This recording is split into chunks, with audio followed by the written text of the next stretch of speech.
देखिए, सबसे पहले आप लोगों को जानना जरूरी है बीपीएससी का सिलेबस, क्योंकि लड़के लोग करते क्या है, सिलेबस की जानकारी नहीं होती है और सिलेबस की जानकारी के अभाव में आप इधर भटकना शुरू कर देते हैं। क्वेश्चन बैंक हमेशा आपके हाथ में होनी चाहिए, हमेशा कभी भी क्वेश्चन बैंक से इधर उधर नहीं जाना है। क्वेश्चन बैंक में बीपीएससी का question bank previous 5 years, UPSC का क्वेश्चन बैंक कम से कम 3 ईयर्स का हाथ में रहना चाहिए। बीपीएससी में जब भी एग्जामिनेशन हम देते हैं तो आप जानते हैं फर्स्ट पेपर में स्टैटिक्स का मार्क्स सबसे महत्वपूर्ण होता है और साइंस टेक का मार्क्स पेपर सेकेंड के लिए काफी महत्वपूर्ण होता है। टैंक में जब भी लिखते हैं तो लिखने के क्रम में बहुत सारे चीज़ को कमी कर देते हैं।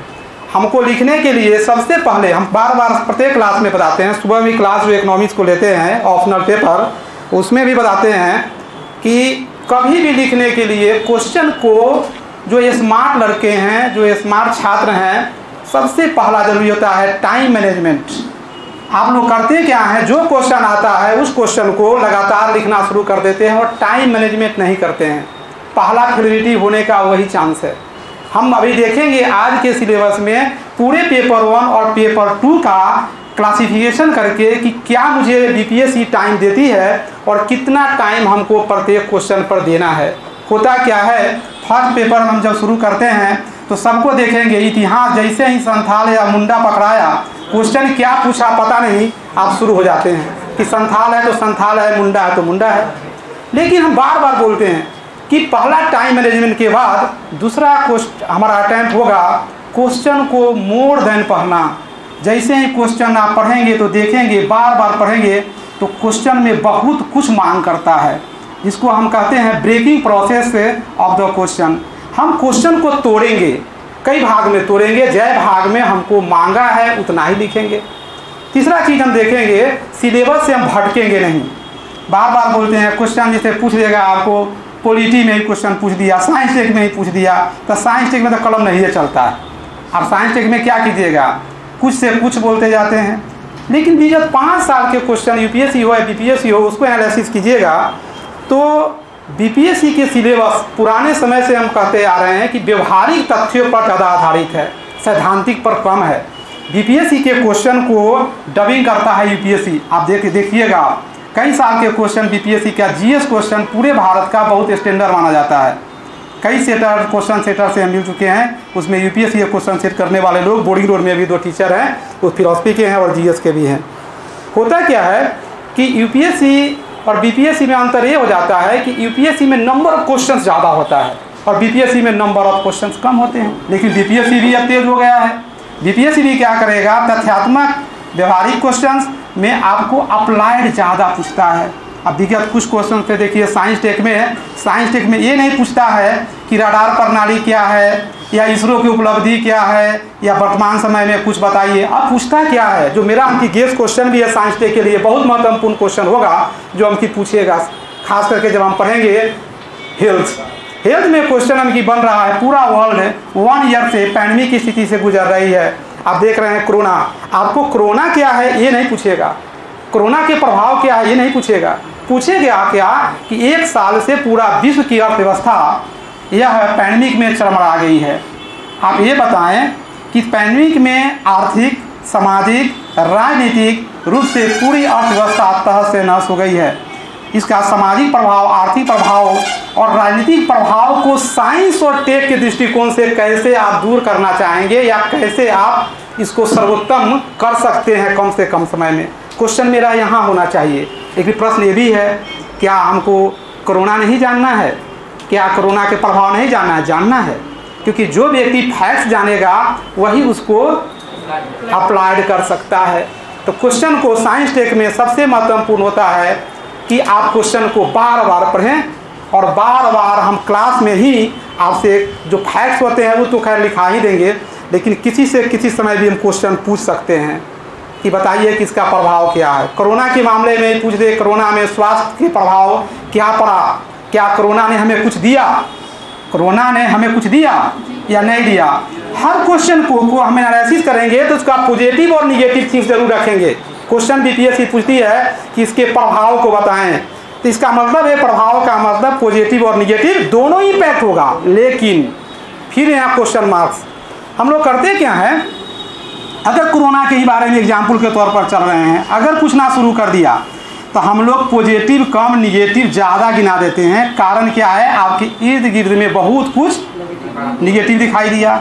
लेकिन हम डिसाइड करेंगे क्वेश्चन के डिमांड पर और अपने जीवन के दैनिक जीवन में कि कितना महत्वपूर्ण चीज़ हमको दिया और कितना चीज़ लॉस किया। ये निश्चित है कि कोरोना ने हमें बहुत प्रभावित किया है, तो यानी उसका जो निगेटिव पक्ष होगा वो ज़्यादा होगा और पॉजिटिव क्या होगा, कम होगा। लेकिन दिखाएंगे हम दोनों, क्योंकि ज़िंदगी में जब आप कमज़ोर पड़ते हैं तो कमज़ोर होने की स्थिति में आपको निगेटिव पॉजिटिव दोनों चीज़ होता है। फेल करते हैं तो बीपीएससी कहता है घबराओ मत, फिर हम 66वीं लेके आ रहे हैं, घबराओ मत 67वीं लेके आ रहे हैं, सीरीपीओ लेके आ रहे हैं। लेकिन उसको आप पॉजिटिव चीज़ लीजिए, निगेटिव मत लीजिए कि हाँ छोड़ो ना 66वीं नहीं तो 67वीं नहीं तो 68वीं देखेंगे। तो हम सबसे पहले एनालिसिस करेंगे क्वेश्चंस पेपर बीपीएससी का क्या कहता है, सिलेबस क्या कहता है, आज वही हम इसका फ्रेमिंग करके देखेंगे। याद रखिए पहला 1-2 क्लास डस्टर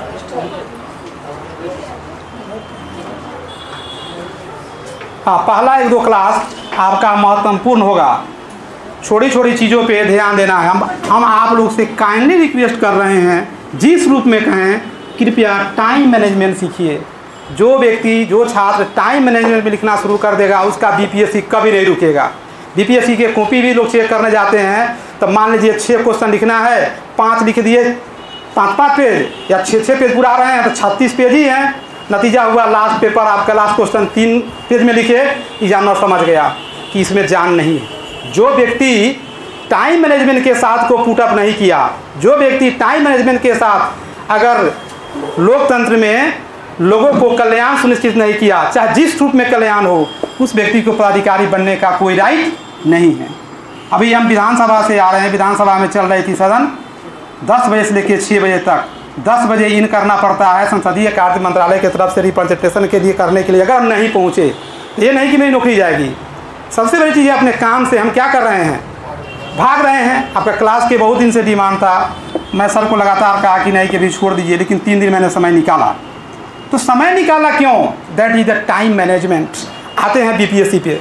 बीपीएससी कुछ नहीं है, बीपीएससी चलते हुए रोड पे अगर आपको बोलना आ गया, अभी नहीं बोलना आ गया कि आज निकल गया तो मास्टर अच्छा नहीं था, वो ठीक नहीं है, वो ठीक नहीं है, ये नहीं। बीपीएससी ये सिखा दे कि आज यहाँ से निकले तो हम क्या सीखे, क्या हमको दिया। रोड पर चल रहे हैं तो हम आज बताएंगे बीपीएससी में कैसे तैयारी करना है। आप ये लड़की अभी लेट से आई तो इसको बोध होना चाहिए कि हमसे आज मिस हो गया, आज 1 मिनट का महत्वपूर्ण समय मैंने क्लास का गवा दिया। अब उस साइंस टेक में देखेगी कि मैंने क्यों गवा दिया।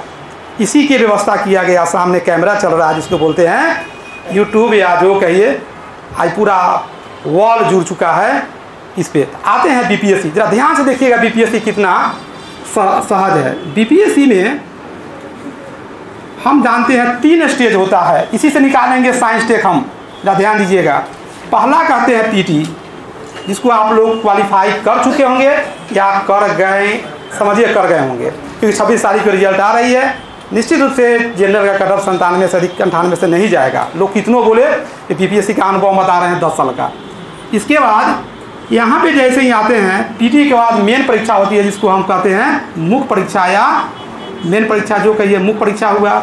यहाँ पे होता है साक्षात्कार, इंटरव्यू। ध्यान दीजिएगा इंटरव्यू के लिए आप लोग इंटरव्यू के समय इस कोचिंग से उस कोचिंग, उस कोचिंग से इस कोचिंग दौड़ना शुरू कर देते हैं।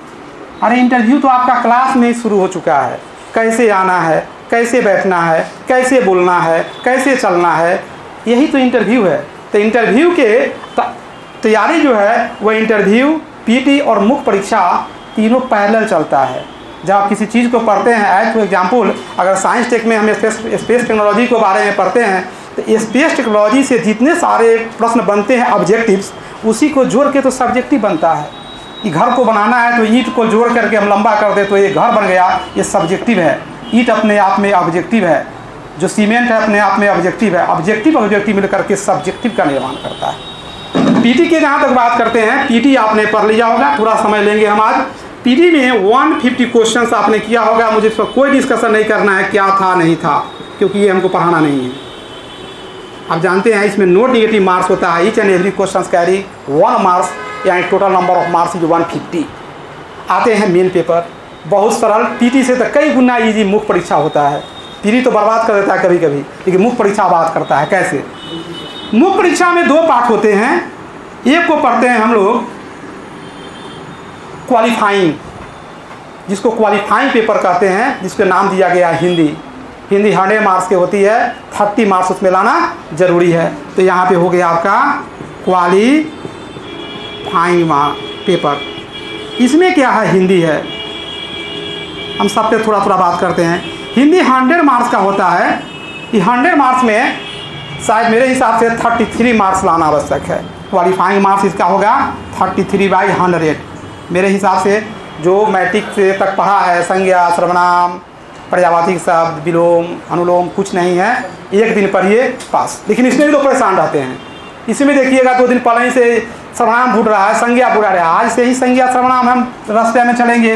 2 लड़की एक ग्रुप बनाए चल रहे हैं, तो सुनो आज तो साइंस सेक्शन पढ़ाई करेंगे, आज संज्ञा शाम में कर लेंगे हम। तो संज्ञा क्या है? 5 को भेद है, हो गया। सर्वनाम क्या है? भेद कर दिए। अपने टाइम को मैनेजमेंट सीखना है। हम बार बार बोल रहे हैं। नंबर दूसरा में आता है, इसमें जो है क्वालिफाइंग है, इसमें हम मेरिट पेपर की बात करते हैं। मेरिट पेपर में कौन कौन आएगा? 3 पेपर मुख्य रूप से, जिसको बोलते हैं GS 1, GS 2 और एक होता है ऑप्शनल पेपर। याद रखिए GS 3 में इस सभी के सभी 300 मार्क्स। कितना होगा ये? 300 मार्क्स। ऑप्शनल भी 300 मार्क्स। हमने ऊपर छोड़ दिया है इंटरव्यू 120 मार्क्स। अब की बार बहुत लोग इंटरव्यू दिए होंगे, बहुत को ये लग रहा होगा कि 90, 95, 100 आ रहा होगा। किसी का 90 से ज़्यादा नहीं आ रहा है। ये मेरा पहले अनाउंस है, 90 से किसी का ज़्यादा की बार नहीं आने जा रहा है। खैर, GS पेपर फर्स्ट में देखते हैं। पहला पढ़ना है आर्ट एंड कल्चर, कला और संस्कृति।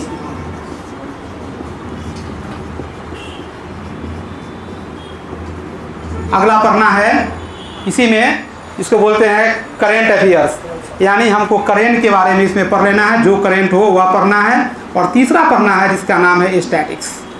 आप जानते हैं कि कला और ये जो संस्कृति है, इसमें पहले बीपीएससी 4-5 क्वेश्चन पूछता था, अब जाके 6 क्वेश्चन किया है। 6 क्वेश्चन में से आपको 3 क्वेश्चन के जवाब देना होता है। यानी यहाँ पर हम कर देते हैं 3/6। Each and every question carry 38 marks, यानी अगर 3 से गुना करते हैं तो 114 मार्क्स। कोई दिक्कत? करेंट में देखते हैं तो करेंट में क्वेश्चन पूछता है 4, इसमें जवाब देना होता है 2। ईच एंड एवरी क्वेश्चन जो कैरी करता है 38, यानी कितना हो गया ये? नहीं, 3 क्वेश्चन आता है तो ये भी 3 होगा, तो ये 114।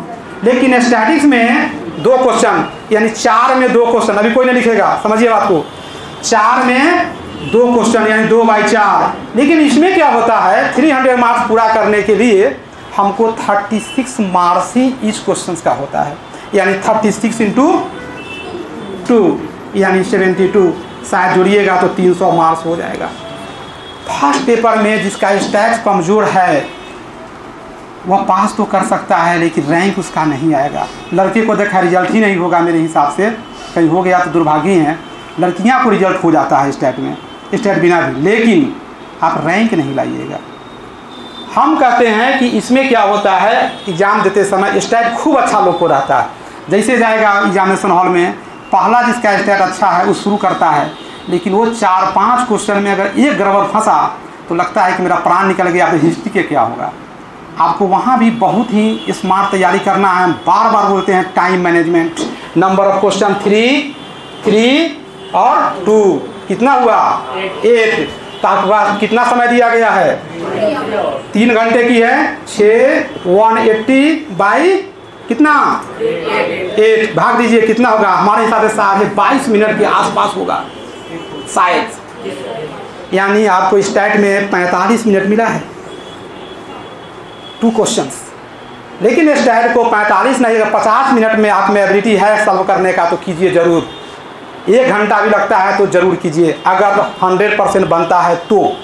लेकिन ऐसा ना हो कि आप 1 घंटे से एक्सीड कर जाएं।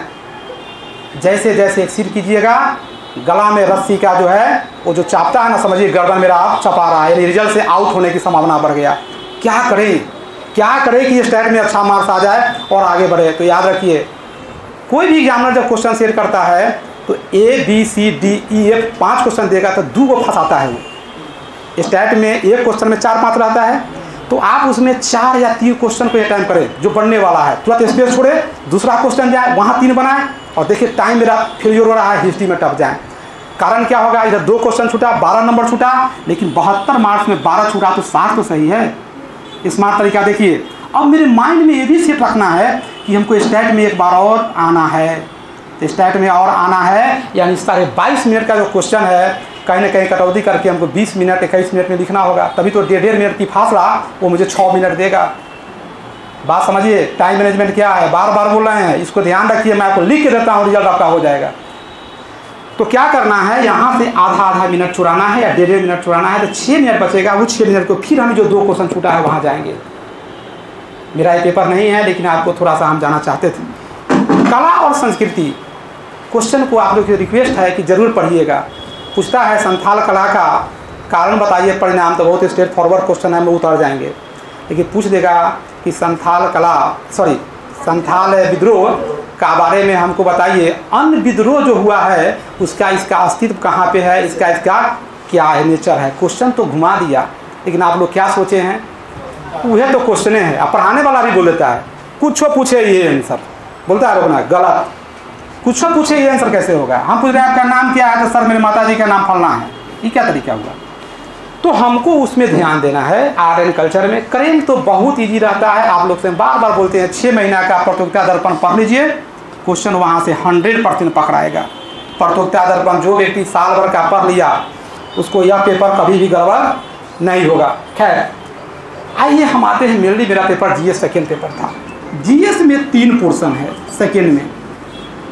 पहला है जिसको बोलते हैं पॉलिटी।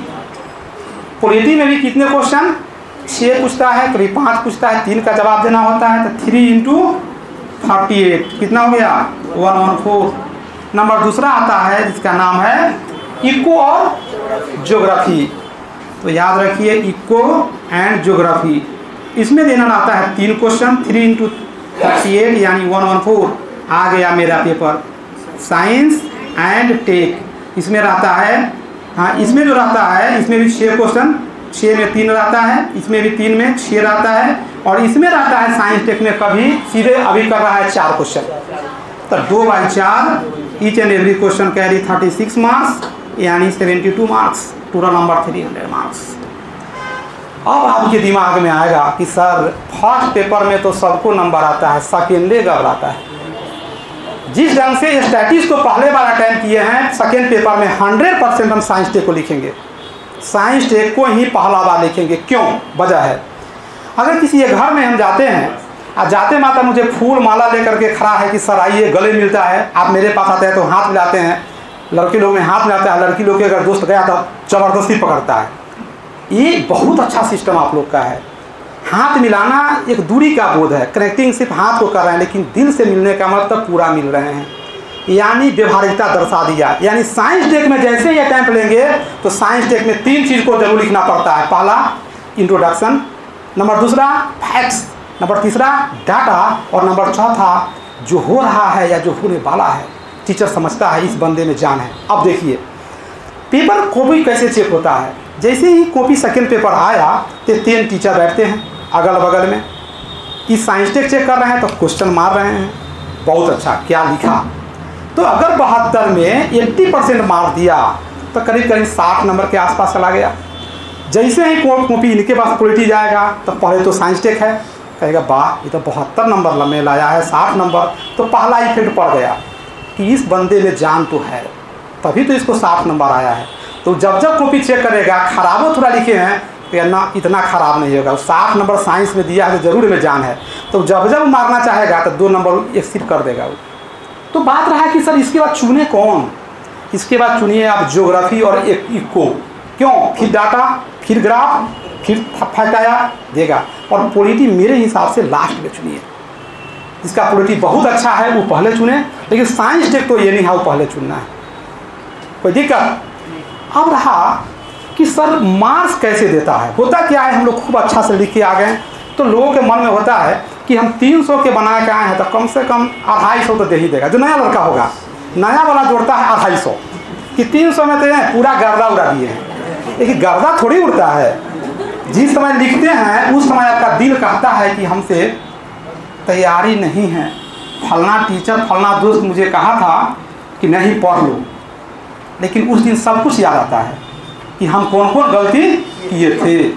लेकिन जो पढ़ा है वो तो हंसता है कि कौन लिखे कौन न लिखे, उसके साथ यह समस्या हो जाता है। साइंस टेक में हम वही क्वेश्चन पकड़ेंगे जिसमें डाटा हो, याद रखिए, जिसमें ग्राफ हो। अभी नहीं, जैसे एग्जाम्पल के तौर पर कोरोना वाला क्वेश्चन एक फंस गया, एक एनर्जी सेक्टर में हमको परंपरागत एनर्जी और गैर परंपरागत या रिन्यूएबल एनर्जी पकड़ा गया, तो पक्का हम एनर्जी चुनेंगे, क्योंकि एनर्जी में क्या है, डाटा है। कोरोना नहीं चुनेंगे, कोरोना चुनेंगे बाद में। तो क्वेश्चन सेलेक्ट करना भी रिजल्ट की एक प्रक्रिया होती है।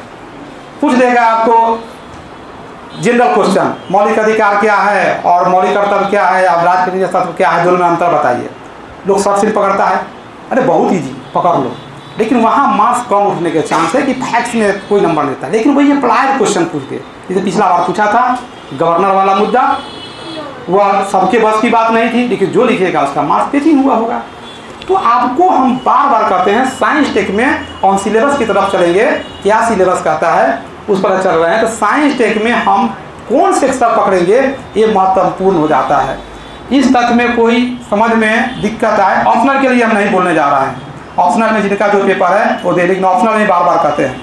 ऑप्शनल में जैसे मान लीजिए एग्जाम्पल के तौर पे किसी का LSW है, तो LSW में अब पूछ दिया गरीबी, पूछ दिया बेरोजगारी, क्वेश्चन तो अच्छे हैं कि डाटा याद है क्या % अभी है, क्या % है, नहीं याद है तो नहीं पकड़ेंगे वैसे क्वेश्चन जो डायरेक्ट एक्ट से संबंधित है।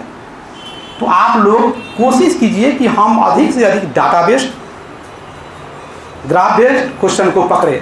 साइंस टेक में 3 चीज़ हम बता दे रहे हैं। क्वेश्चन कोई पूछे, पहला कि कल से क्वेश्चन बैंक सब आदमी, ऐसे हम पढ़ाने का थोड़ा मेरा स्टाइल दूसरा है, जब एनर्जी हम पढ़ाएंगे तो बीपीएससी के सारे क्वेश्चन पहले हम लिखाएंगे और यूपीएससी के 2-3 साल के क्वेश्चन लिख के रख देंगे बोर्ड पे कि देखिए कि यह क्वेश्चन है। अब तब हम चलेंगे मेन उसमें एनर्जी पे, या कोई हो स्वास्थ्य पढ़ा रहे हैं चाहे जय प्रभात की पढ़ा रहे हैं, क्योंकि मुझे बहुत नहीं भटकना है। दिल्ली और पटना में यही अंतर होता है, दिल्ली में रिजल्ट ओरिएंटेड पढ़ाई किया जाता है और यहाँ पे प्रोफेसर ओरिएंटेड पढ़ाई होता है कि प्रोफेसर बनिए नहीं कुछ होइए। तो हमको रिजल्ट ओरिएंटेड जाना है, क्वेश्चन क्या पूछ रहा है नहीं पूछ रहा है उसी पे बात करना है। चलिए इसको कुछ लिखना है तो लिखिए, नहीं तो आते हैं साइंस टेक पे। बेटा इसको 2 मिनट में लिख लीजिए इसको।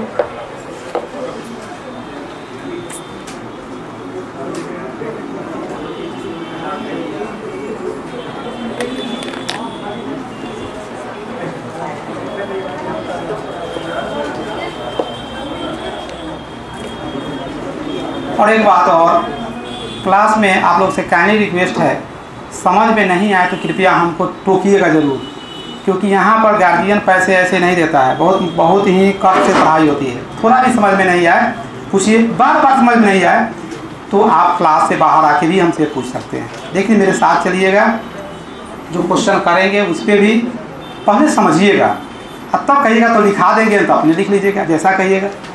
हो गया? चलिए आइए,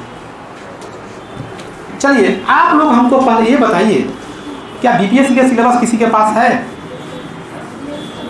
बीपीएससी का सिलेबस किसी के पास है? यस या नो? नो।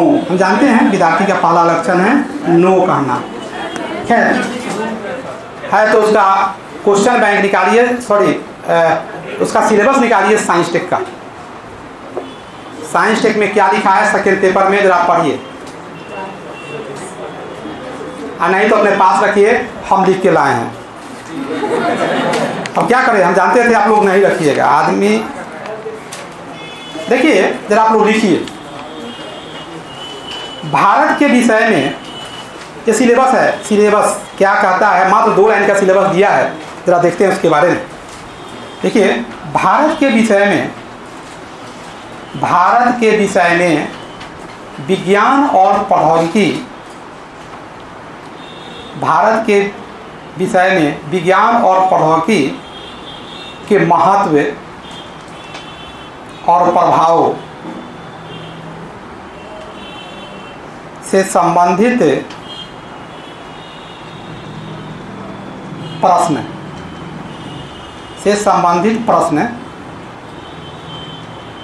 एवं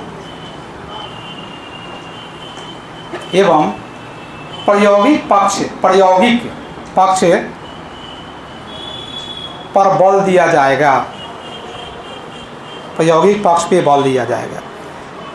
जरा वो कि मुझे देना तो सिलेबस किताब, किसके पास है वो किताब? सिलेबस क्वेश्चन पेपर क्यों दे रहे हैं? अब देखिए, ये जो सिलेबस लिखे इसमें क्या मिला आपको? इसमें क्या मिला? कुछ भी है। बीपीएससी कुछ बोला, लेकिन इसमें बहुत कुछ बोला। इसको बार बार पढ़िए, क्या लिखाए हैं भारत के विषय में। हाँ, लाइए क्वेश्चन पेपर से पहले क्वेश्चन पेपर और ये सिलेबस जरूर रखिए, और आज के बाद क्वेश्चन पेपर रखिए, क्योंकि यह जो हम कराने जा रहे हैं वो क्या पढ़ा रहे हैं, नहीं पढ़ा रहे हैं।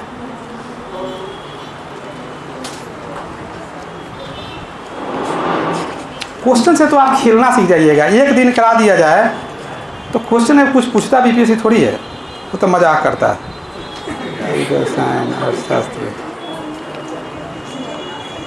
नहीं, बसरते आप चलिए मेरे साथ। आप चलते हुए चल रहे हैं रास्ता में, तो हट में क्वेश्चन से खेलिए। क्या मतलब है फालतू में बात करने का कि वो नाटा है, वो छोटा है, वो काला है, गोरा है तो है, उसे वो क्या मतलब है? क्वेश्चन से देखना है इसमें। हाँ, देखिए, हाँ, प्रारंभिक परीक्षा है, सामान्य अध्ययन सेकेंड। देखिए क्या लिखता है पेपर सेकेंड में, हम पढ़ रहे हैं, कहीं मिस्टेक हुआ सुधार लीजिएगा। लिखता है कि भारत के विषय में, मिलाइएगा, भारत के विषय में विज्ञान और प्रौद्योगिकी के महत्व और प्रभावों से संबंधित तीसरे खंड में ऐसे प्रश्न। तुम लिख रही हो क्या? ये तीसरे खंड में लिखने का मतलब ये अपना मन से लिख रहा है, हम बोल रहे हैं। तीसरे खंड में ऐसे प्रश्न पूछे जाएंगे, सुनिए, ऐसे प्रश्न पूछे जाएंगे जो भारत और बिहार के विज्ञान और प्रौद्योगिकी के महत्व के बारे में उम्मीदवार की जानकारी की परीक्षा करे। यानी बिहार और भारत के विज्ञान और प्रौद्योगिकी के बारे में क्या महत्व है, क्या विशेषता है, क्या आपके लिए उपयोगी है। उपयोगी मतलब विज्ञान का व्यवहारिक पक्ष क्या कहता है। अब देखिए, इतना ही सिलेबस है, तो जो हमसे बहुत तेज बने तो आपका काम है उसी के तीर से उसी को मारना। बहादुरी उसी में है। तब हम करें क्या? करें वही जो बीपीएससी 5 साल से मेरे साथ कर रहा है या आप लोग के साथ कर रहा है, यानी क्वेश्चन कैसे पूछ रहा है। कहा है विज्ञान एवं प्रौद्योगिकी, ला समझिएगा।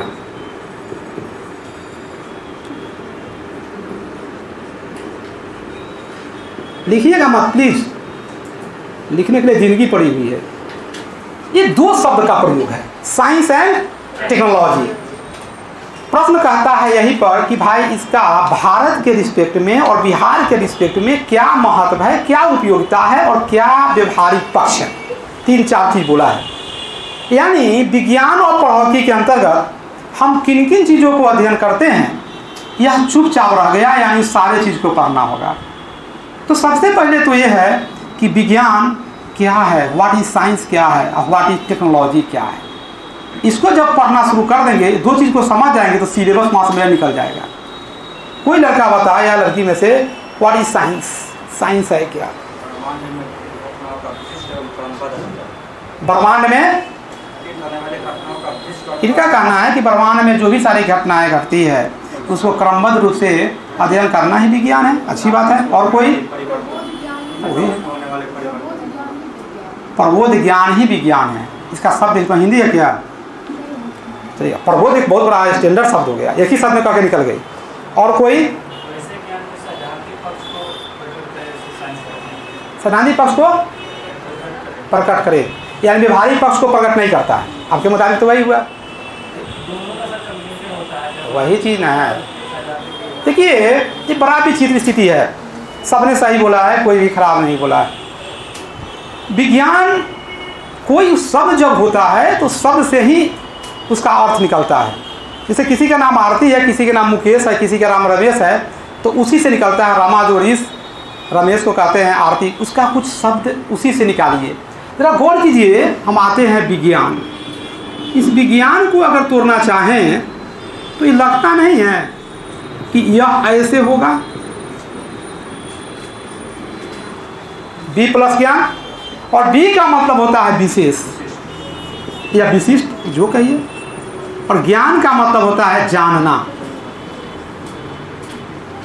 अब रहा कि सर विज्ञान के मतलब तो आप बोल दिए विशेष ज्ञान, यानी किसी को जानना ही विशेष ज्ञान है, तो नहीं।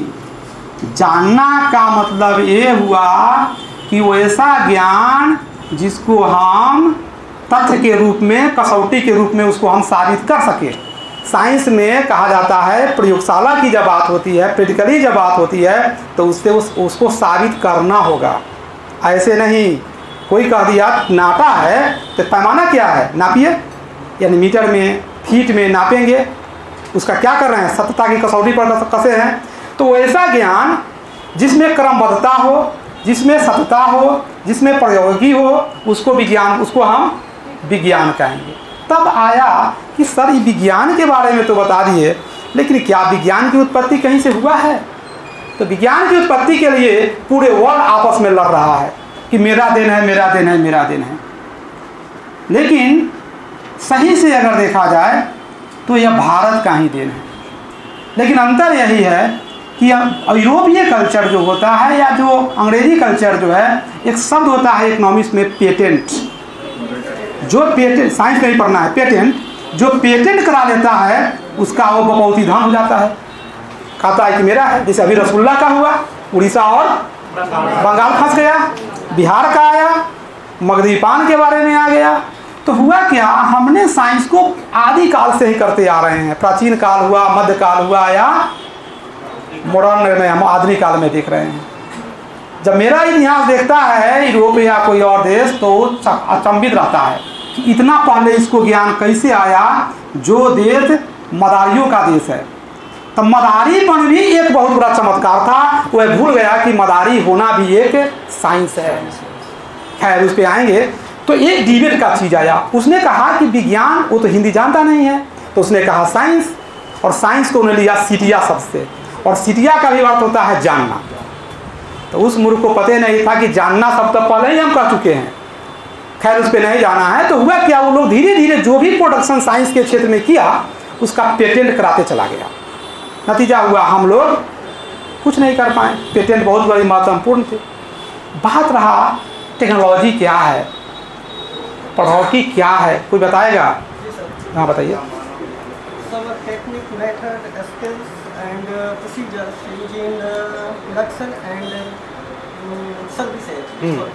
बहुत अच्छा, सिंपल भाषा में है, कहता है एक्शन ऑफ साइंस, माने साइंस का एक्शन कराते हैं, जब क्रिया कराते हैं तो वह प्रक्रिया के रूप में आपको प्रौद्योगिकी का जन्म हो जाता है। जैसे हमने अभी कोई इजाद किया, अभी हमारे यहाँ कोवैक्सीन चल रहा है ना, बायोटेक कंपनी की कोवैक्सीन चल रही है। कोवैक्सीन जब तक प्रयोगशाला में था, यानी अपनी नॉलेज जो नहीं दे रहा था, लेकिन जैसे संपुष्टि कर दिया कि भैया हम तैयार हैं, हर कसौटी पर उतर गया, तो अगला क्रम क्या था? व्यवहारिक पक्ष था, जीवन में उतारना। जैसे जीवन में उतार रहे हैं, वह उतार कौन रहा है? टेक्नोलॉजी। यही तो है।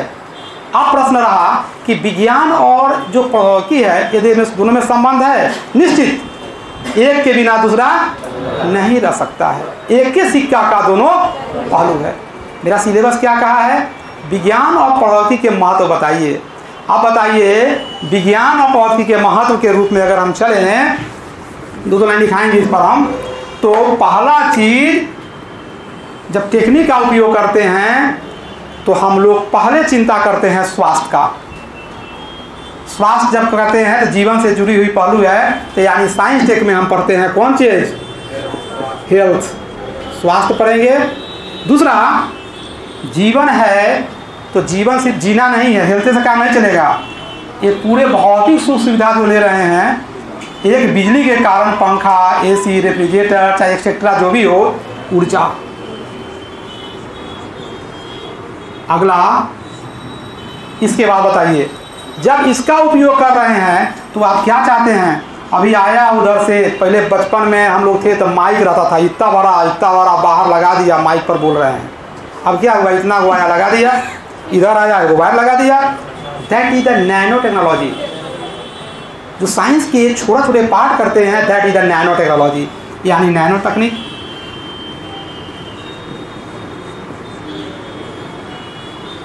आप देख लीजिए, भारत पूरे वर्ल्ड को चुनौती दे रहा है स्पेस टेक्नोलॉजी में। आज पूरे वर्ल्ड में सिर्फ स्पेस में नहीं, ऊर्जा के क्षेत्र के अलावा हम लोग रक्षा के क्षेत्र में भी DRDO बहुत आगे निकल चुका है। यानी जब हम बात करते हैं तो रक्षा की बात करते हैं, तो रक्षा का क्षेत्र, रक्षा प्रौद्योगिकी की बात करते हैं। इसके बाद स्पेस यानी अंतरिक्ष की बात करते हैं। और अभी वर्तमान समय में सबसे महत्वपूर्ण हो गया है साइंस टेक के लिए चुनौती, पर्यावरण ने, अभी देखा होगा आपने, तुरंत जो पैंडेमिक हुआ, इसमें पर्यावरण बहुत सुधार देखा गया। पर्यावरण भी हंस रहा होगा कि काश कुछ दिन और चलता, कि लोग नहीं रहता तो मेरे लिए फायदा रहता। यानी पर्यावरण बहुत महत्वपूर्ण। अगला है जो महत्वपूर्ण है, जिसके कारण हम लोग बार तरह के जनसंख्या बढ़ाना तो हम लोग के चुटकी में काम है। भारत वाले वो कहे जनसंख्या बढ़ाने के लिए तो मुश्किल से 10 महीना में तो ये भारत पैदा कर सकता है। तो कहने का मतलब पैदा तो कर दिया, लेकिन खाएगा कहाँ से? जमीन सीमित, संसाधन जल सीमित, हर कुछ सीमित। तो कहता है कम समय में ज़्यादा उपजाऊ करना है, दैट इज हाइब्रिडाइजेशन। और जब हाइब्रिडाइजेशन की बात होगी तो जैव प्रौद्योगिकी की बात होगी ही।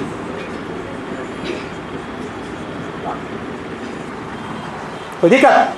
जब ही सारे कुछ पढ़ लिए, यहाँ से मेरी आवाज़ आपके कानों तक जा रही है। मीडियम क्या रहा? ये साउंड इलेक्ट्रिक में कन्वर्ट हुआ, फिर इलेक्ट्रिक से साउंड में कन्वर्ट हुआ। ये पूरा खेल कौन कर रहा है? एक सामने में मेरे कैमरा लगा हुआ है और सामने में माइक लगा हुआ है। ये क्या है? और यहाँ से लाइव टेलीकास्ट हो रहा है, जितना लोग भारत के देख सके। यानी संचार, यानी इंफॉर्मेशन टेक्नोलॉजी, यानी इसी में सूचना पर।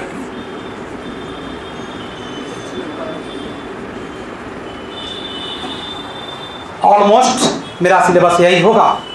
इसके अलावे अन्य चीज़ हम लोग देखेंगे क्वेश्चन के डिमांड के अनुसार से। इतना सिलेबस को हमको पकड़ना है। लेकिन अब बात रहा कि सर समय की कमी है, कुछ एहन बताइए कि एकदम फंसिए जाए।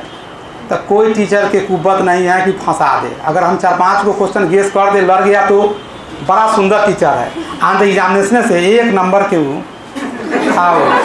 लेकिन भारत में चाहे आपसे ही कोई क्वेश्चन हम कौन पूछेंगे? जहाँ समस्या होगी वही क्वेश्चन का जन्म देता है।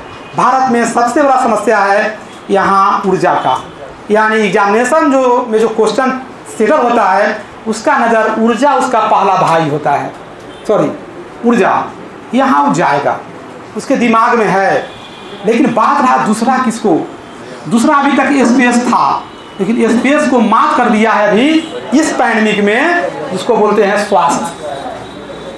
यह है तो अमकी बार BPSC के हर साल फ्रेम चेंज कर देते हैं। अमकी बार दूसरा हिट यही रहेगा, क्योंकि पूरा वर्ल्ड इसे प्रभावित रहा है। और तीसरा निश्चित रूप से जलवायु परिवर्तन यानी पर्यावरण। 1, 2, 3 लिखने का मतलब है ये महत्वपूर्ण सेक्शन है। नंबर चौथा, इतना कुछ हो रहा है, भारत स्पेस में कितने देश को तोड़ ताड़ के आगे बढ़ गया, तो स्पष्ट है चौथा। और 5वां, सारे कुछ को कर्मात करने वाला सूचना प्रौद्योगिकी है, और छापता यह होगा। कोई दिक्कत? और लास्ट में आपका नैनो रक्षा जो रखिए, इसको साथ कर दीजिए, इसको ऐड कर दीजिए। हम लोग किसी भी स्थिति में ऊर्जा सेक्टर को नहीं छोड़ेंगे, हर तरह से इसको पढ़ेंगे। जितने क्वेश्चन पूछे वो तो करेंगे ही, इसके बाद तरह तरह के विचित्र क्वेश्चन हम क्लास में कराने का प्रयास करेंगे। लिखाएंगे नहीं, हम बोलने का और लिखने का आपको हैबिट करा देंगे, जिससे कि क्वेश्चन आपको एग्जाम में छूटे नहीं। किसी भी परिस्थिति में क्वेश्चन नहीं छूटेगा अगर आप मेरे साथ डिस्कशन करते हैं तो। कैसे क्वेश्चन करना है, लास्ट में जब एग्जामिनेशन के 15 दिन बचेगा उसमें शायद क्रैश कोर्स होगी, उस क्रैश कोर्स में सिर्फ हम बोलेंगे और आप सुनेंगे और आपसे पूछेंगे और हमको बताइएगा क्या है। एग्जामिनेशन में क्वेश्चन नहीं छूटेगा। क्यों छूटेगा? अगर हम मेहनत करें। लेकिन इस कम्युनिकेशन युग में, इस IT सेक्टर में आप लोग से काइंडली रिक्वेस्ट है, जैसे ही डेटा है कृपया बैड एलिमेंट्स जितने भी आपके आसपास हैं, यानी फ़ोन से बात करने का, उसको हटा दीजिए। कह दीजिए मेरा ज़िंदगी बन जाएगा तो तुम्हारे जैसा बहुत मिलेगा, अगर नहीं बन मिला तो तुम हमको कभी छोड़ सकते हो। लड़के पर भी लागू है, लड़की पर भी लागू है। आई क्या हुआ अख्तर और टीना डॉबी में, क्या हुआ? दोनों एक दूसरे में हैं। बहुत अच्छा है, शुरू में दोनों को अच्छा लगा, ये अच्छा नहीं लगा। तू IAS है, हम भी IAS है, तुम्हें कौन सी में कमी है? अंतर ये है तू पहला रैंक है, दूसरा रैंक है, क्या अंतर पड़ता है? पहला दूसरा से कुछ होता है? तो जिंदगी में जो अपने हैं वह एग्जामिनेशन के लास्ट घड़ी में आपको उसको सपोर्ट करना चाहिए, नहीं कि आपको डिस्टर्ब करना चाहिए। इसी कारण कोई भी हो, ऐसा नहीं कि कोई भी अपने घर में सोचता है मते पीते हैं, बोल दीजिए माँ मैं रात में 10 बजे से 11 बजे प्रत्येक दिन बात करूंगा, मेरा फ़ोन ऑफ रहेगा। एक बार BPSC हो जाए उसके बाद फ़ोन कान में लगा लीजिए, डबल लगा लीजिए, जहाँ मन लगा लीजिए, कोई अंतर पड़ता है? इसी कारण आप लोगों से रिक्वेस्ट है पूरा एफर्ट लगाइए। और तीसरी बात, हम लाख पढ़ा दे, अगर टाइम में लिखना नहीं आया और ग्रुप में बैठ के नहीं लिखे, मेंस में चाहे किसी कोचिंग में जाकर नहीं दिए, आपका रिजल्ट नहीं होगा। मैं दावा के साथ कहता हूँ। बहुत लोग को आता है, खूब बोलेगा यह हुआ पुलना एकदम ये लाए वो लाए, ये हो गया वो हो गया, जब लिखना शुरू कर रहा था एक एक क्वेश्चन में फंस कर रह गया। इसी कारण कमज़ोर स्टूडेंट भी रिजल्ट ले रहे हैं और जानकार स्टूडेंट भी रिजल्ट से बाहर हो रहे हैं। कसम खा लीजिए कि 22 मिनट से किसी भी ऑप्शनल GS पेपर में हम नहीं लिखेंगे तो नहीं लिखेंगे, लज्जे हो जाए तब कहिएगा सर कैसे, तो उसका भी तरीका है। जब समय कम रहेगा तो ग्राफिकल रिप्रेजेंटेशन में भागेंगे, हिस्टोडायग्राम बना देंगे, ग्राफ बना देंगे, पेजन भरना है भर जाएगा। हमको एनर्जी सेक्टर में पूछ रहा है डिस्ट्रीब्यूशन ऑफ एनर्जी, जब पढ़ेंगे थर्मल एनर्जी से, न्यूक्लियर एनर्जी से, विंड एनर्जी से, तब लिखेंगे क्यों? ये वो पाई चार्ट बना देंगे ऐसे करके, देखे निकल गए, लिख देंगे कुछ इससे स्पष्ट है कि खंडवार अध्ययन से स्पष्ट हो रहा है कि थर्मल एनर्जी में यह है, विंड एनर्जी में यह है। टीचर को तो दिख रहा है, कॉपी जो चेक करता है उसको कुछ बुझाता है, पढ़ता थोड़ी है, देखा अरे तो विंड एनर्जी है, ठीक है हो गया। कोई आदमी चाहता है कि सहजता हो कॉपी चेक करने में, हो गया। तो इतना ही, अभी नहीं कि आप लोग साइंस टेक पढ़ रहे हैं तो दिन भर इसी में लगा दीजिए, हो गया रिजल्ट आपका साइंस टेक में। अरे खूब लिखिएगा तो 72 में किसी को मिलेगा 66, हमको 62 मिलेगा। और पेपर में अच्छा करेंगे, वो ले के क्या करेगा 65 को? कोई स्टैटे बना दे 72 और उधर 2 क्वेश्चन छोड़ दिया, बाहर निकले तो बाजी मार लिए, स्टैट 72, आप पूछे छूटा तो हाँ 2 छूट गया, तो फायदा क्या? Overall result 0। तो हमको दिखाना नहीं है। और UPSC BPSC में आपको इंटरव्यू बोर्ड में भी देखिएगा जो क्वेश्चन पूछा जाता है, सर्व क्वेश्चन जो कि सही रूप से लोग जवाब दे दे और EGB में होता है। क्योंकि BPSC के मेंबर जो बने हुए हैं वो मेरे सीनियर हैं 2 जो बने हैं, और उनसे मैं कल भी आए थे ऑफिस में, तब बोल रहे थे कि यह क्वेश्चन पूछे हैं, आप जवाब दीजिए। हमने से क्वेश्चन के आंसर पूछते हैं, ये नहीं कि वो जानबूझ के पूछते हैं कि देखिए ना इससे यह पूछें उससे यह पूछें, जवाब नहीं दिया। तो आपकी इंटरव्यू यहीं से शुरू होती है। साइंस टेक वाले जिसका साइंस पेपर है ऑनर्स, वो साइंस तैयार रखें, जिनका आर्ट्स है आर्ट्स तैयार रखें, और पेपर सब दिन पढ़ें। कोई एक पेपर बिहार के लिए सबसे महत्वपूर्ण पेपर प्रभात खबर, क्योंकि आपको तो दिल्ली संस्करण वाला आएगा नहीं, तो मोबाइल पर पढ़िए दैनिक के, नहीं तो प्रभात खबर सबसे बेस्ट है। जागरण और ये सब तो सरकार का फेवर का चीज़ है, इसको लिख लीजिए और आगे बढ़ते हैं। हिंदुस्तान भी नहीं, हिंदुस्तान प्रो सरकार होता है गवर्नमेंट, और जागरण प्योर BJP है, और प्रभात खबर न्यूट्रल पेपर। खैर प्रचार नहीं कर रहे हैं, जो मैंने पढ़िए, हमारा प्रभात खबर वाला थोड़ी पैसा देगा, इसको उतार लीजिए फिर आगे बढ़ते हैं। क्या हुआ, कुछ तो समझ रही हो तुम, कोई दिक्कत है तो बोलो। तो कॉपी पेज क्यों लेके आई हो? इतना खराब चरण नहीं है, कम से कम कॉपी अच्छा रखो। कॉपी एक आप लोग हमेशा स्पाइरल में, और याद रखिए ये सब चीज़ छोड़ दीजिए। हम बार बार बोलते हैं जो स्मार्ट लड़का होता है ना, उसकी तैयारी पहले से ही होनी चाहिए। वो क्या करेगा, हम BPSC या क्वेश्चन कॉपी, हम देखिए बड़ा सुंदर चीज़ तो है, मेरे पास तो है। आज मैं ऑफिस में बैठा हुआ था तो एक लड़की को क्वेश्चन बता रहे थे, यही देखिए, यही ना रहता है क्वेश्चन कॉपी। आपका कॉपी ऐसा ही लकीर पार के इतना ही में लिखिए, अभी से ही आपका रिजल्ट नहीं रुकेगा। अंत मालूम चला लिखने का आदत इधर बढ़ गया, इधर बढ़ गया, खत्म। राइटिंग स्किल अभी से, पैसा नहीं देखना है, क्या होगा हम कम खाएंगे लेकिन कम से कम कॉपी तो खरीद लेंगे। इसको नहीं होगा तो एक इसका ले लेंगे, या सबको फोटो का भी करा, उतना ही में लिखिए, आपका बहुत फायदा करेगा। और नहीं तो इसी कॉपी को इधर से जो मोड़ते हैं, इधर देखिए कितना होशियार है, इधर लिखी है, यानी इसको इधर से ऐसे कर दीजिए, इधर से ऐसे, एकदम देख रहे हैं कंजूस के महाजर। चलिए तो यही है, हम लोग शुरू करते हैं, लिख लीजिए, आगे बढ़ते हैं। जरा कुछ साइंस और टेक्नोलॉजी के बारे में बताते हैं, और परसों क्लास आपका है, उसमें कुछ चलेंगे, और आपको उसके बाद क्लास में हम लोग ऊर्जा से शुरू करेंगे। तो लिखिए इस सिलेबस को, लिख लीजिए। चलिए तो लिखिए, पहला साइंस क्या है, विज्ञान क्या है। ऐसी एक दे दीजिए, किसी क्या है, किसका है, पीछे बढ़ा दीजिए।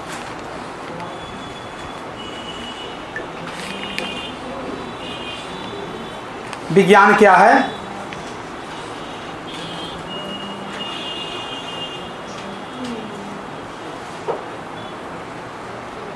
हाँ लिखिए। हम दो लाइन लिखाना चाहते हैं, विज्ञान क्या है, साइंस क्या है, टेक्नोलॉजी क्या है, उसके बारे में चलेंगे। Achievement of science and technology in scenario of India. India की जब बात करेंगे तो बिहार की बात उसमें आएगा। तो पहला जो मेरा जो सिलेबस दिया है उसमें लिखा हुआ है कि विज्ञान और प्रौद्योगिकी का महत्व क्या है। तो हमको ये सबसे पहले जानना जरूरी है, एक दो क्लास में इंट्रोडक्शन में, कि विज्ञान और साइंस एंड टेक्नोलॉजी ने भारत ने प्राचीन काल से लेकर के वर्तमान काल तक क्या क्या किया और क्या क्या दिया। ये महत्वपूर्ण क्वेश्चन हो जाता है, हमको सिलेबस में पूछे या ना पूछे तो एग्जामिनेशन पर्पज से, लेकिन सिलेबस में है तो हमको जानना चाहिए, क्योंकि इंटरव्यू में हो सकता है आपसे पूछ दे। तो पढ़ा लिखिए विज्ञान क्या है। देखिए विज्ञान दो शब्दों बी और ज्ञान से बना हुआ है। बी और ज्ञान से बना हुआ है। बी का अर्थ विशेष और ज्ञान का अर्थ, बी का अर्थ विशेष और ज्ञान का अर्थ जानना है।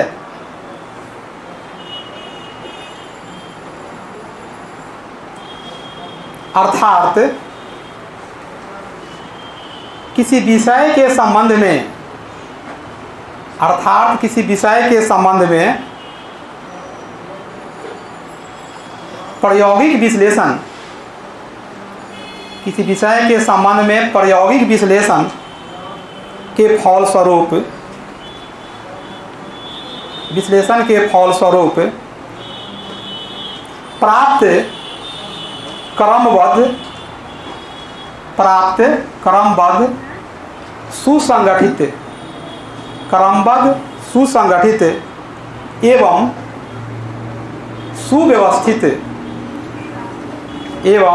सुव्यवस्थित ज्ञान को विज्ञान कहते हैं।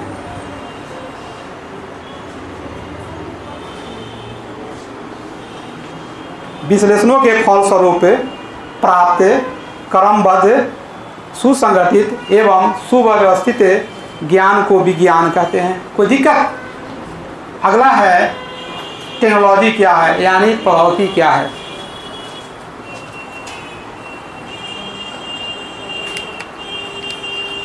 अभी हम बोले हैं कि साइंस इन एक्शन, यानी विज्ञान को जब व्यवहारिक विज्ञान का रूप लेता है तो जीवन में उतारने के लिए जो प्रक्रिया को हम अपनाते हैं वही ना टेक्नोलॉजी है। अब जैसे ये मोबाइल बन गया, ये माइक्रोफोन बना, तो इसको क्या किया, व्यवहारिक रूप में हो गया कि भाई इसमें आप बोल सकते हैं। तो जैसे ही बोल सकते हैं तो अगला प्रक्रिया आवाज़ को कन्वर्ट करके वहाँ पहुँचा रहा है या दिखा रहा है। ये तकनीकी है, ये प्रायोगिक है। तो वही लिखिए, क्या लिखे हैं, प्रौद्योगिकी। क्या लिखिए, प्रौद्योगिकी का अर्थ विज्ञान के जीवन के विज्ञान का जीवन, प्रौद्योगिकी का अर्थ विज्ञान का जीवन को जरूरतों के लिए को नहीं होगा की जरूरतों के लिए उपयोग यानी टेक्नोलॉजी को हम कार्य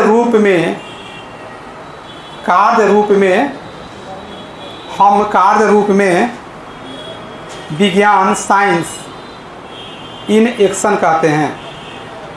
विज्ञान साइंस इन एक्शन कहते हैं। क्या लिखे, प्रौद्योगिकी का अर्थ, ये क्या लिखी हो तुम, कितना लिख रही हो। प्रौद्योगिकी का अर्थ विज्ञान का जीवन की ज़रूरतों के लिए उपयोग यानी टेक्नोलॉजी को हम कार्य रूप में कितना साइंस इन एक्शन कहते हैं। इस भाषा को हटा दीजिए, मन से पैरा चेंज कीजिए, वहाँ से हो जाएगा। देखिए, विज्ञान पहले व्यवहारिक विज्ञान बनता है, यही लिखिएगा, ऊपर वाला छोड़ दीजिएगा। विज्ञान पहले व्यवहारिक विज्ञान बनता है, फिर उसका विज्ञान पहले व्यवहारिक विज्ञान बनता है, फिर उसका रूपांतरण टेक्नोलॉजी में होता है, फिर उसका रूपांतरण टेक्नोलॉजी में होता है।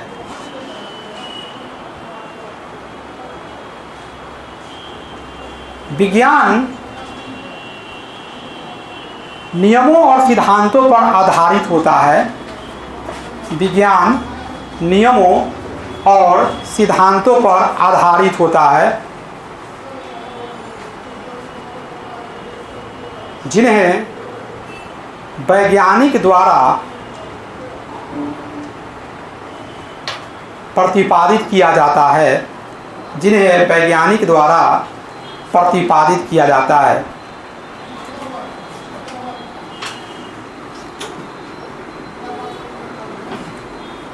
इन नियमों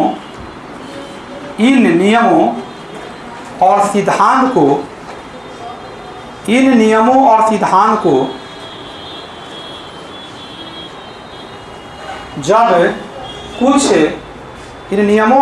को जब कुछ अनुप्रयोग में लाया जाता है, तब प्रौद्योगिकी का जन्म होता है।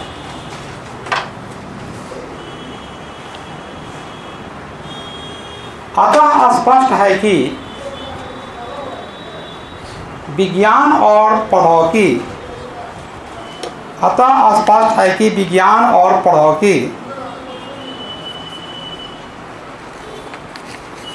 एक दूसरे के पूरक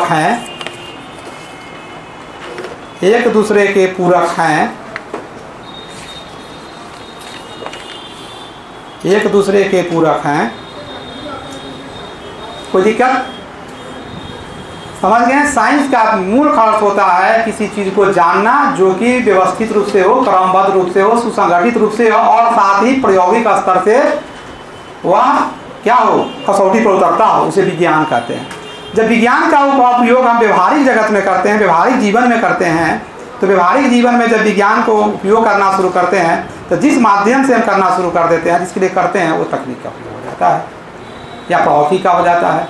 अब रहा अगला क्वेश्चन जो हमारे इंडियन सिनारियो में या बिहार के सिनारियो में क्या विज्ञान का महत्व रहा और क्या, क्योंकि ये जानना आपको जरूरी है। सब जानता है उसका आंसर, ऐसा नहीं जानता है। तो अगला क्वेश्चन लिखिए, भारतीय विज्ञान के विकास के विभिन्न चरण भारतीय विज्ञान के विकास के विभिन्न चरण एवं उपलब्धियों को बतावे। विभिन्न चरण एवं उपलब्धियों को बतावे।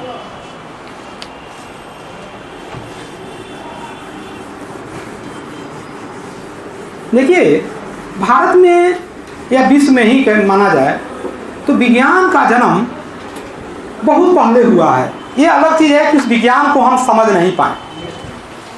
हम बात करें अगर पुरापाषाण काल के या नवपाषाण काल के या ताम्रपाषाण काल युग में, जब किसी व्यक्ति ने पत्थर को दूसरे पत्थर पर मारा होगा तो वहाँ स्पार्क हुआ होगा, यानी आग लग गया होगा। वो क्या किया हो? वो विज्ञान को जन्म दे दिया हो, लेकिन वो जान नहीं पाया कि हुआ कैसे। एक बार की बात है कि इसी पर एक कहानी है। हम लोग मैग्नेट पढ़ते हैं। मैग्नेट में एक कहानी है कि यूरोप का एक लड़का ग्रेडिया था। वो हमेशा भेड़ चलाता था, भेड़। तो भेड़ चलाने के क्रम में वो एक डंडा रखता था, भेड़ कभी भाग जाए तो मारने के लिए। संजोगवश एक दिन भेड़ चलाने के क्रम में उसका छड़ी मिला नहीं, तो उसको मिल गया एक रड, लोहे का रड मिल गया। वो चला गया और जाने के बाद में उस भेड़िए को जो जहाँ चलाता था उसी जगह उस पर्वत पे एक पत्थर था, बैठ गया और वो उस रड को वहाँ रख दिया। खेलने लगा कि भेड़िया अगर इधर उधर जाएगा तो मारेंगे। वो जब उठाया तो उससे उठा ही नहीं, कितनों उठाया उठा नहीं। उसके दिमाग में आ गया कि निश्चित रूप से कोई आदि शक्ति या भूत आत्मा यहाँ है, वो भाग गया पूरा। अब जाने के बाद पूरा आग लग गई कि भाई रड नहीं निकल रहा, जो जाए 10 आदमी 20 आदमी निकलता ही नहीं था। तब लोगों ने उसको पूजा शुरू कर दिया। बाद में लोगों ने समय बीतता गया, आखिर जाना कि यह हो क्यों रहा है। तो मालूम चला कि वो पत्थर जो है वह मैग्नेट है, तभी जाके उसमें सटा हुआ है। यानी नॉलेज नहीं थी उसके पास, लेकिन साइंस को जन्म दे दिया। तो साइंस तो प्राचीन काल से ही चलता आ रहा है। बात करें भारत को में अगर देखा जाए तो 5000 BC यानी साइंस का जन्म हो चुका था। ये अलग बात है कि लोग जानते नहीं थे, लेकिन हम लोग साइंस के जानना शुरू कर दिए सिंधु घाटी सभ्यता से। सिंधु घाटी सभ्यता में हमने साइंस को देखा कि बड़ी ही सुनियोजित ढंग से एक नगर निर्माण किया गया था। बड़े ही सुनियोजित ढंग से एक गोदीबाड़ा, जिसको कहते हैं पोर्ट बनाया गया था। बड़े ही सुनियोजित ढंग से शौचालय का निर्माण, मणिका का निर्माण, या टेरिकोटा, चूड़ी, सिंदूर, बिंदी एक्सेट्रा का आदि काल से हम लोग देख रहे हैं सिंधु घाटी सभ्यता में आया। ये अलग बात थी कि वैदिक काल में आकर के मेरा जो विज्ञान रहा वो थोड़ा कमजोर पड़ा। इसका वजह भी है। कहा जाता है कि सिंधु घाटी सभ्यता एक नगरीय सभ्यता थी, लेकिन वैदिक काल की सभ्यता जो मेरा था एक ग्रामीण सभ्यता थी।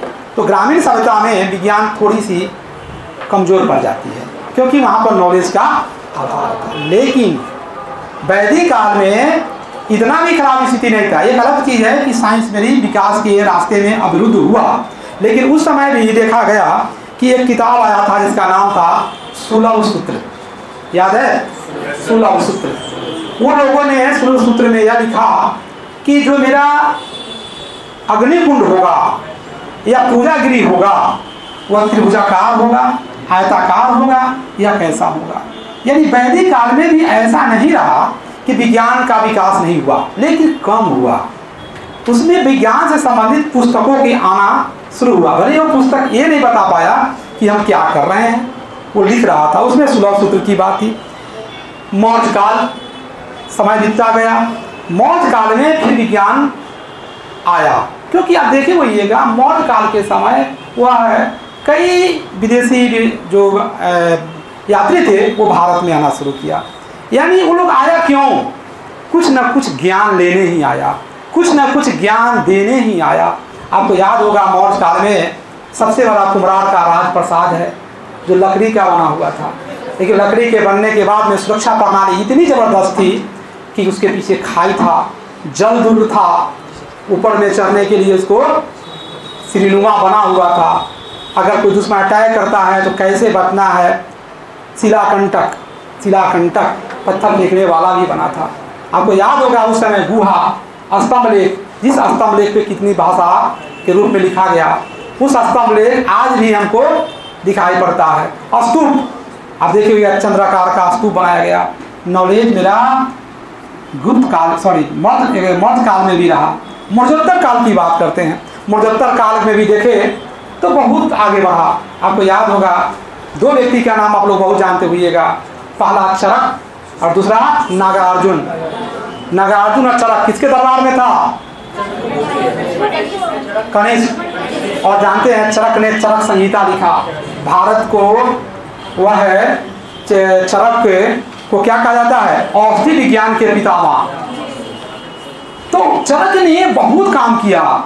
मौर्य काल में आकर के कहा जाता है चरक ने जब औषधि विज्ञान के काम करना किया तो वो कोई हमारे यहाँ केमिकल आधारित मेडिसिन की शुरुआत नहीं की थी।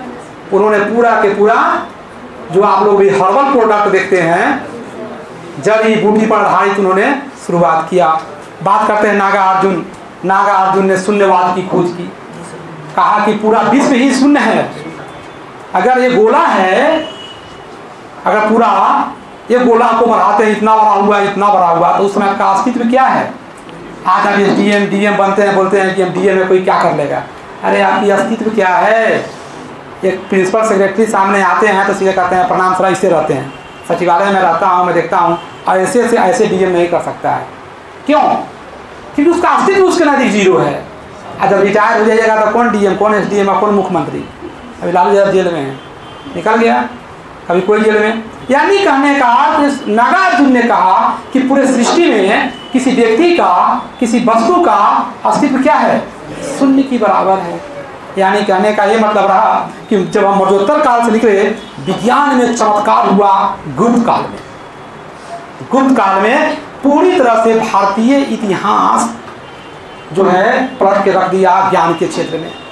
एक से एक धुरंधर उसमें हुए। कहा जाता है चंद्रगुप्त द्वितीय के दरबार में 9 रत्न था, जिससे सबसे महत्वपूर्ण थे आर्यभट्ट, बारामहीर, क्षपणक, शंकु और सुश्रुत।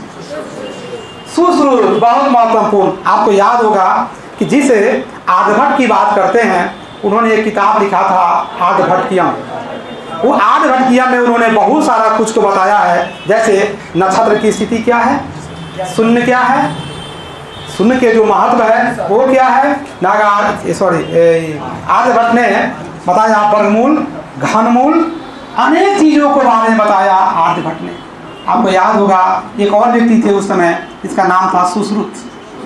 आपके यहाँ जो अभी शल्य चिकित्सक जो चलता है, चीर फाड़ जो देखते हैं, यह शुरू कर दिया था कौन? सुश्रुत ने ही कर दिया था। सुश्रुत को कहा जाता है कि शल्य चिकित्सा के वो पितामह थे। आपको याद होगा कि वो खगोल शास्त्री भी थे और गणितज्ञ भी थे, दोनों कहा गया। आगे चल के एक और व्यक्ति जन्म लिया जिसका नाम था बारामहीर। बारामहीर ने भी हमारे साइंस के क्षेत्र में बहुत बड़ा देन दिया। इसके बाद उसी गुप्त काल में आगे हम बढ़ते हैं, वो खगोल शास्त्री भी थे बारामहीर। जल क्षेत्र में, भूमि क्षेत्र में, हर क्षेत्र में उनका योगदान सबसे ज़्यादा रहा। आगे आते हैं पाइथागोरस। आप लोग बचपन से ही पढ़ते आइएगा, बहुत बड़ा मैथमेटिशियन पाइथागोरस थे।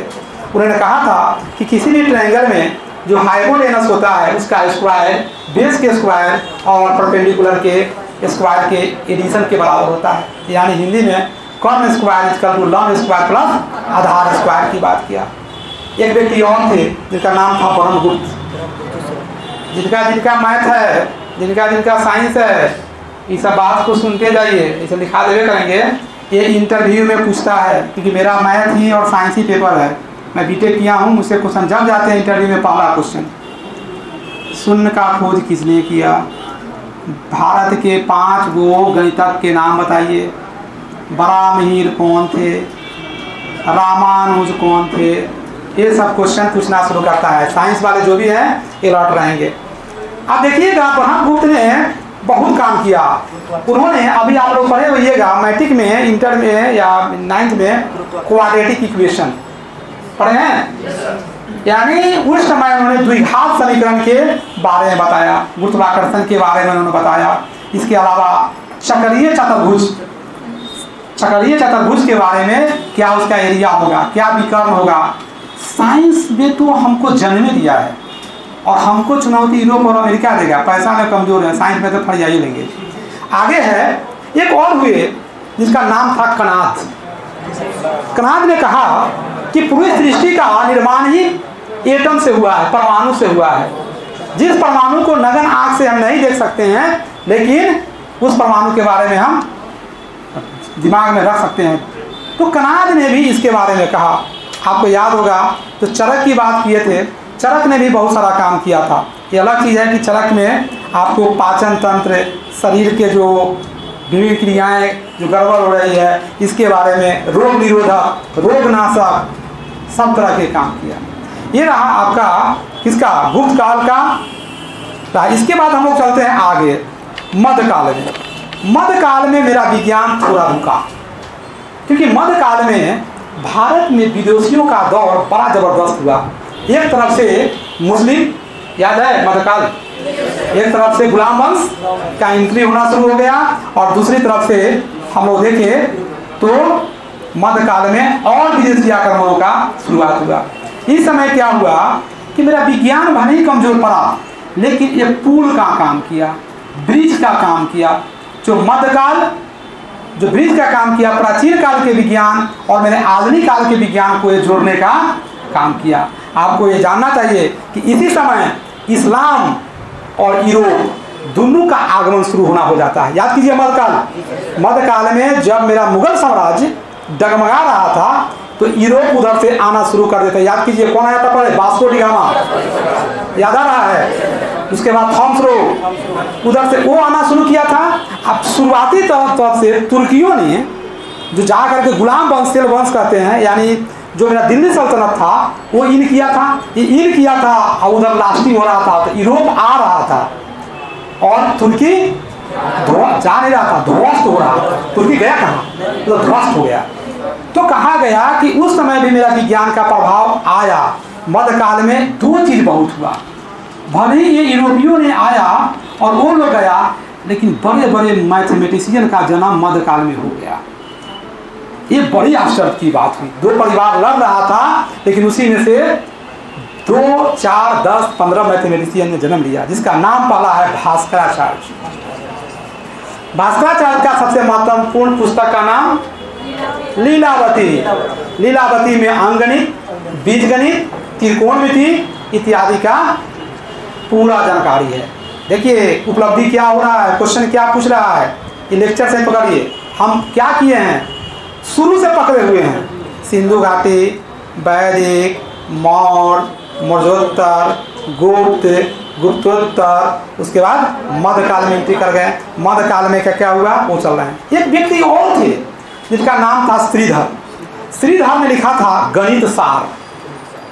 श्रीधर ऑब्जेक्टिव क्वेश्चन से सब्जेक्टिव बनता है, कैसे बन रहा है, तो गणित सार में उन्होंने गुणा, भाग, जोड़ के बारे में उन्होंने विशद रूप से बताया था।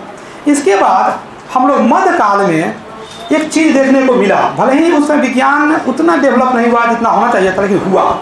इस समय जब मध्यकाल अंत हो रहा था तो रसायन विज्ञान का जन्म हो गया। याद कीजिए पहला बार बारूद का प्रयोग भारत में कौन किया था, बाबर। यानी दिल्ली सल्तनत के बाद कौन आया, गुलाम वंश, सॉरी दिल्ली सल्तनत के बाद आया मुगल वंश, और मुगल वंश के बाद ही अंत हुआ है। उसी समय में आ गया अंग्रेज। तो कहता है रसायन विज्ञान का जन्म हुआ, तभी तो बारूद बना। बारूद क्या है, केमिकल प्रॉपर्टीज है, वो कंपोजिशन ऑफ डिफरेंट एलिमेंट्स का है, अपने आप में वो क्या है, मिक्सचर है बारूद। तो कहता है कि उस समय विज्ञान का, रसायन विज्ञान का जन्म हो गया। दूसरी बात आपको याद होगा, उसी समय कागज का बृहद रूप से प्रयोग हो गया। आपको याद होगा गुलाम वंश में एक महिला थी जिन्होंने गुलाब के इत्र का खोज किया था।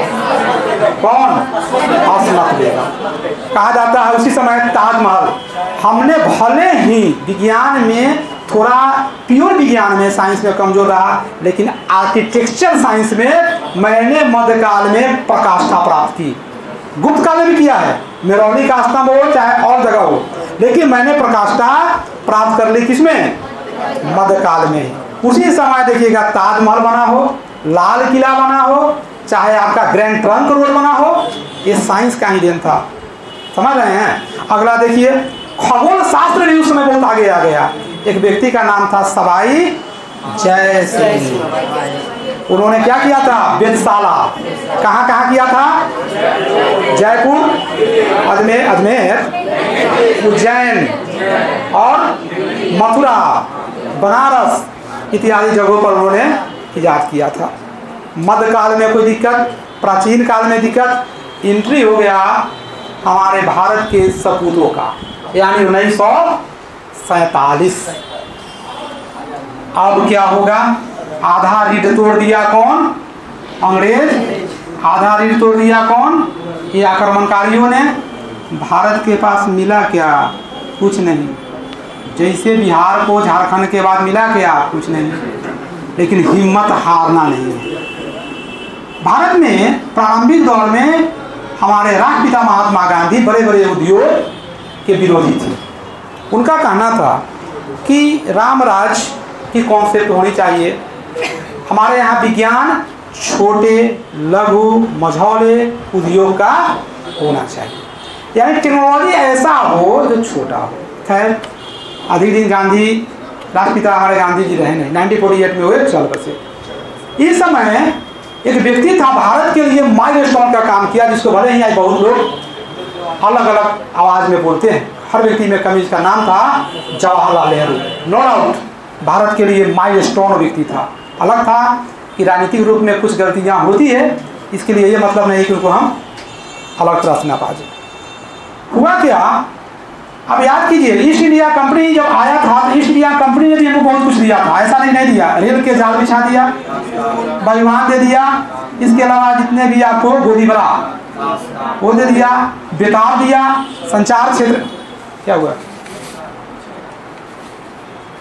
कुछ तो बोल रहे थे, कुछ बोलना है तो ये रहा। खनिज संसाधन में दिया। लेकिन भारत के जब आज़ादी मिली तो जवाहरलाल नेहरू ने बहुत बड़ा अचीवमेंट काम किया। उन्होंने सबसे पहले 1938 में एक साइंस टेक के लिए नेहरू रिपोर्ट बनाया था। कहा था कि हमारा साइंस में नेहरू रिपोर्ट रहना जरूरी है। नेहरू रिपोर्ट अपना नहीं बोल रहे थे, उन्होंने कहा कि विकास के लिए कुछ ऐसा रिपोर्ट बनाया जाए कि भारत का विकास तेजी से हो सके। 1938 में उन्होंने नेहरू रिपोर्ट को बनाया।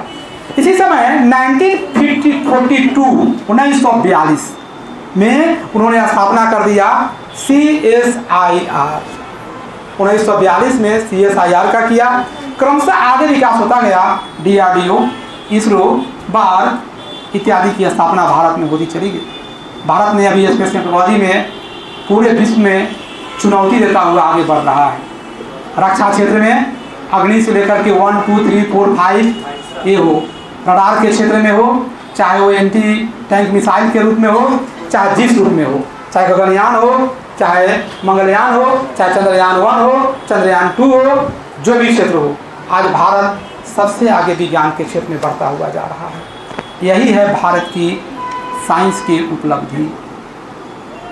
अब आप लोग को आंसर देना है तो उसमें स्मार्ट आंसर बनाना है तो कुछ एग्जाम्पल, महिला जो है तो अपना क्वेश्चन के कलम में कुछ महिला के नाम लिखेगी, तो कल्पना चावला हो चाहे जो हो, 2-4 उसमें जोड़ेंगे। तो पूरे भारत का साइंस टेक का यही सिनारियो रहा। समझने में कोई दिक्कत? जैसे पूछेगा, अब इसी में क्वेश्चन यूपीएससी क्या पूछा, देखिए कितना चतुर है। पूछा कि इसरो की उपलब्धि बताइए। हो सकता है कल पूछ दे DRDO की उपलब्धि बताइए, हो सकता है पूछ दे बार्क की उपलब्धि। बार्क नहीं पूछेगा, वो पूछेगा इसरो ही, पूछेगा DRDO ही, लेकिन ज़्यादा पूछेगा इसरो, क्योंकि घर में उस व्यक्ति की पूछ होती है, चाहे उस बच्चे की पूछ होती है जो दूसरे को चुनौती दे। आपके घर में 2 भाई 3 बहन है या 2 भाई 1 भाई बहन है, जो सफल होता है उसको सब पूजा करता है। यहाँ रिजल्ट हो जाएगा, पहले घर में बेकार है, पढ़ने वाली है, चाहे पढ़ने वाला है, बेकार है बेटा है, इधर कलंक है। लेकिन जैसे सफल हो गया, यह तो है। तो यानी भारत में इसरो, DRDO, बार्क में सबसे आगे कौन बढ़ रहा है? इसरो। तो पूछेंगे अचीवमेंट इसरो के ना जी, कि पूछेंगे DRDO के? नहीं ना, इसरो मेरा है। तो क्वेश्चन सेटर भी वही करता है, चतुर होता है, वो चाहता है अचीवमेंट वही दे। दरअसल और कुछ पूछना है तो पूछिए, आगे हम लोग फिर परसों मिलेंगे। कि पूरे यात्रा वृत्तांत जो हुई आज, अगर इसको कहिएगा तो लिखाएंगे, नहीं तो ड्राफ्टिंग करके छोड़ देंगे। एक एक बोलिए ना, एक एक वो तो ठीक है, वो तो बहुत अच्छा चीज़ है अगर लिख के लाते हैं। लेकिन इस मामले में बिहार स्टूडेंट सकेगा नहीं, बोलेगा मास्टर गच्चा मार रहा है। वो चाहता है रेडी नोट चाहिए, पूरे के पूरे ड्राफ्ट कहिएगा तो ड्राफ्ट हम कर देंगे, तो कहिएगा तो जो बात कहें हैं वो दिखा देंगे। लेकिन हम साइंस टेक में जाने से पूर्व, मेन सिलेबस में जाने से पूर्व DRDO क्या है, इसरो क्या है, CSIR क्या है, इसके बारे में हम एक क्लास लेंगे। क्योंकि बार बार आएगा ये, तो मन में आएगा DRDO के बारे में क्या फालतू तो बोलते रहते हैं, इसरो के बारे में। तो पहले हमको ईंट की जानकारी रखना है, बालू का, तब घर बनेगा। उसके बाद हम लोग सबको कर रहे हैं, क्वेश्चन बैंक अपने पास रहना चाहिए। खास करके मेरे क्लास में कॉपी पन्नाबाजी नहीं चलेगा, एकदम BPSC के स्टाइल में आइए, निश्चित रूप से आपका रिजल्ट हो जाएगा। मैं आपको दावे साथ कर रहा हूँ। इसमें कितने लड़के हैं या लड़कियां हैं जो कि मेंस हम की देने जा रहे हैं, और कितने हैं जो दिए हुए हैं, ये बताइए कितना है जो दिए हुए हैं? पहले वहाँ पर रहिए, तो कितने हैं जो दिए हुए हैं? 1 2 3, आधा मतलब क्या है? ठीक है, अच्छा ये बताइए कितने हैं जो